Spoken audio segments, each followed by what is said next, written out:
And I'm just like, you fool. You fool.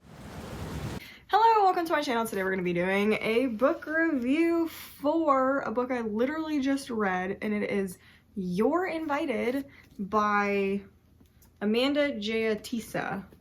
Probably did not say that right, but this was a book of the month book pick for July. I was like, what month are we in? July, and I meant to get to this earlier, but I just kept putting it off because I just wasn't in the mood to read thrillers early on. I was reading a lot of young adult horror and romance this month, I think. What did I read this month? Honestly, I don't even remember what I read this month. I'm trying to get together my wrap-up, but I actually read a lot, so I don't feel like getting all the books together. So that's gonna be a last-minute thing. Anyway, I read this lovely book, and I even tabbed it. It's one of my first, like, tabbing projects, and I accidentally matched it to the book. That was not on purpose, but it works.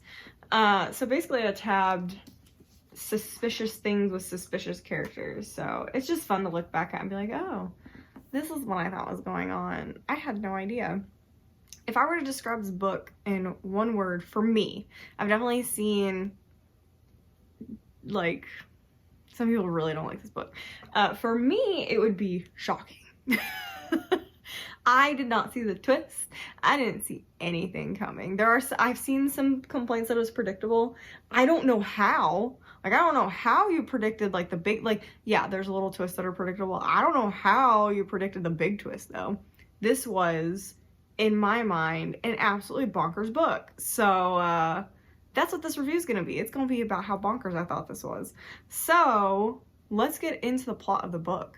Unlike most thrillers lately, this book is actually written following one main character, Amaya, and she has been invited to a wedding of her ex-best friend, about to marry her ex-boyfriend, and she decides that she needs to go to the wedding and stop it. But it's really neat how this is written because it opens up in the future. So it opens up the day of the wedding.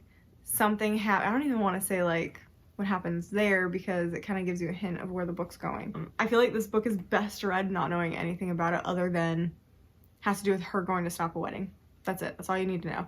But for people who want to know more, it is told in not two different perspectives, but it's her main perspective, and then at the end of each chapter is a police interview. And it's really cool because some of the stuff that she says and does not line up with the police interviews. So you're kind of trying to figure out, going through the book, who's telling the truth, what's going on, is anyone telling the truth? And I love books like that. I love unreliable narrators. If you do not like unreliable narrators, do not read this. Don't read this because you're not going to enjoy it. I also love how each interview directly relates to the chapter. So something happens. Pretty much every chapter something happens. It may not be super important, but there's definitely a lot of, like, red herrings going on. There's definitely a lot of you look one way, something else is happening the other way going on, which I absolutely love. It tries to distract you with things so that you don't see what's going on. I loved it. I thought it was so neat. Basically, the information is being trickled to you through these interviews and through Amaya's interactions before the wedding. So, it's great. That's pretty much, again, all I really want you to know about the plot if you haven't read it, because it's just so much better you not knowing anything going into this. So for me, this was a 4.25 stars. There's a reason it lost 0.75, but I loved this thriller. I thought it was fantastic. I think a lot of people are going to say this is not a thriller. So keep that in mind. I think a lot of people are going to say this is not a thriller because it's very slow, and it depends how you read the book, actually. So how I read it is everyone's lying, everyone's keeping a secret, something is going on with every single person there. So it makes it very thrilling because you're trying to figure out who has good intentions, who has bad intentions, is everyone in danger, who's in danger, what's going on, and you know something bad has happened. Basically, the book opens with something has happened. You don't know exactly what it is, but it's something not great. So it feels like everyone's in danger of something going on. So if you read it that way, and as if you are the detectives with the interviews, to me, it makes the book a lot more thrilling and a lot more faster paced than it probably is. So my initial thoughts of this book, it genuinely fooled me. I was genuinely surprised about the main twist. Like, there's a bunch of little twists, like I said, that definitely are predictable, but they were hiding what was really going on. And it changes. Oh, again, if you haven't read it, these aren't spoilers, but I still don't think you should listen to this part. It changes how you read the whole book. So when you get to the main spoiler in the book, like what's going on, oh my gosh, it changes everything. Like, it absolutely changes how you read the entire book. It is bonkers, because I'm looking back at the book and I'm like, oh my gosh, that's why the person's, oh my gosh, that's why they're that way. This is why this person's doing this. This is what's going on. And it explains everything in like 3 seconds. And I'm like, this is crazy. I am genuinely shocked that it's not rated better. This is a lower rated thriller on Goodreads. I want to say it's like a 3.6 something or a 3.7 something. And I went on their thing and be like, at least a 4. So when I saw the rating, I was absolutely shocked. So I did go through, for anyone who's a little skeptical about reading it and it still hasn't decided to read it and is this far, I decided to go through some of their complaints for you guys, because I couldn't really think of any. So I want to know, like, why didn't people really like this book? Like, what did I miss? It seemed like the chief complaint was that it was slow. I didn't see that while I was reading it. I read this in less than 24 hours. So I thought it was very quickly paced. I thought something was going on every chapter because of the police interviews. But I guess I can see why it's slow. And I wonder if it's because people thought it was slow because we're living in a culture of dual perspective in thrillers. I feel like I haven't read a single perspective in a thriller in a very, very long time. So I'm curious if people have gotten so used to reading dual perspectives and something constantly going on with both, that even like mediocre things going on with one person or exciting things going on constantly with one person just doesn't seem as exciting as 2 people. I don't know. That's the only thing I can guess, because I just didn't find it slow. And normally I find books slow. Like, I just DNF'd a book because I thought it was stupid and slow, and yeah. So I'm an issue when it comes to slow books. So I'm surprised that this is getting called slow, because I feel like I would have pointed that out. But I guess I can see it. I don't know. I guess I can't. But I don't know. So that's something to be wary of if you don't like slow books. Apparently, a lot of people agree it is a slow book. So maybe not the one for you. A lot of people said this was predictable. And I'm like, I don't know how you predicted it. Like, the very specific thing that changes the whole book. I don't know how you predicted it. Like, there's definitely hints, but to me, not enough that you would be able to predict exactly what's going on. So that one shocked me a little bit when I saw that. A few people said that. So apparently you guys are just better sleuths than I am. So again, keep that in mind. If you don't like predictable, there are some people who said it was predictable ending. Unlikable characters. Now this one, I definitely agree with the characters being unlikable. Like, she is so superstitious. She has these weirdly violent thoughts about pretty much anyone who even remotely annoys her, which got to be a little much even for me, which is a little bit of the down 0.75, because to me that was never explained. Like, even when they get through all the book, I'm like, why was she that violent? Like, I did not understand her thoughts. Like, I don't know if there was, I don't know if the author thought that the event is what one of the events is what caused her to be violent in her head, but I don't know. That was extreme even for, I feel like, what was going on. So that was a little odd. But hear me out. They have to be unlikable for this book to work. Sorry, the lighting is all over the place. They have to be unlikable for this book to work, and they're not horribly okay, yeah, you can't hate pretty much everybody in this book, but there's so much going on that I think it works for this book. I oftentimes don't like an unlikable narrator or characters, etc., but it works so well in this book. And like I said, there's a part of the book where everything changes. So to me, the unlikableness goes away a little bit when you get to a part of the book. So again, another thing to keep in mind, if you don't like unlikable characters, you may be okay with this, but you have to stick it out to, I think, 3/4 of the book. Because you have to it's important. It's important. That's all I'm gonna say. All right, if you made it this far into the review, sorry, I'm trying to keep these short. I'm going to quickly talk about spoilers. If you do not want spoilers for this book, look away now. You're not gonna miss anything else in this video. Otherwise, like, comment, subscribe on the video. Come back to it when you finish reading it. I'll be putting out new book reviews, more book unboxings, etc. So for those of you that are staying, let's get into the spoilers. Pop up the little spoilers thing. I never know where I put it. I think it goes over here. And let's talk about spoilers. Like I always do, I do not talk about every single spoiler in the books because there's just normally too many.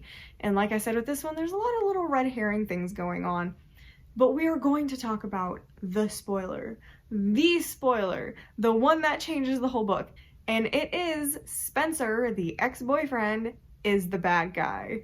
I was shocked. Oh my gosh. So it turns out that Spencer went to one of Kavi's events and proposes to her, even though they're just friends. Like, she had no idea this was coming, etc. Spencer says it's because her parents have been bugging her to get married, and she has the type of lifestyle that Sri Lankan parents are not a fan of. They don't like that she goes and sleeps around with people. It's not an okay thing at all whatsoever. So Spencer wants to basically marry her because they're best friends, be really good in business together. He's got a booming business, and he wants to join forces with the dad, etc. Blah, blah, blah, blah. No, his business went under and he's basically trying to blackmail her for money at this point. And I was shocked because it turns out, I don't know what, and she does it perfectly so that you assume, literally the tagline is like, Amaya may not be the only one with a plan to keep the bride from getting her happily ever after. So I was like, yeah, so she's going after the bride. No, she is refusing to let Kavi marry him because she knows who he is. She knows that he's evil. She's going to the wedding to destroy him, not the ex-best friend. She left because she was hiding from the ex-boyfriend because he was abusive and taking all of her money. And I was like, I did not see that coming because it was so smart. The very first interview they open up with is the ex-boyfriend, and he says some questionable things in there, but you don't know the characters enough to realize what he's saying is weirdly questionable. And you think, like, yeah, you don't really want to talk about your ex-girlfriend when you're trying to find your missing current fiance. So it's one of those things that it's like, oh, he's just being a guy. He's being evasive about it. He doesn't want to admit that he was kind of sleazy by dating this girl and now marrying her best friend. Oh my gosh. So yeah, he was like super nice, and it seemed like she was lovesick because she was crying all the time. I did not think for 1 second that this was going to be girl power and she was going to want to take Spencer out. And I'm just like, you fool. You fool. Because that's why I hated her. I was like, gosh, I felt like I was reading You by Caroline Kepnes because she is stalking the crap out of them. And I was like, this is awful. She is horrible. Why is she trying to kill her ex-best friend like, yeah, it's crappy that her ex-best friend is now about to marry her ex-boyfriend that she's in love with, etc., etc. She wasn't. And that's why I said if you don't like unlikable characters, you should wait, because it makes her, like, she's still kind of obnoxious, but it turns her into this character who's trying to do the right thing when she should have just told her best friend to begin with. Because this wouldn't have happened if she had just explained to her best friend what was going on, because her best friend would have understood and would have separated from the situation. But oh my gosh, I just couldn't believe it. I couldn't believe it. So what I love about this is they threw a bunch of red herrings in that you're focused on instead. So obviously you're focused on your unhinged main character who's acting like she's trying to kill people. because she's jealous. And then you're focused on the fact that there's a little girl running around who is obviously Amaya's. Obviously Amaya had a child, and they're kind of throwing in hints that she was,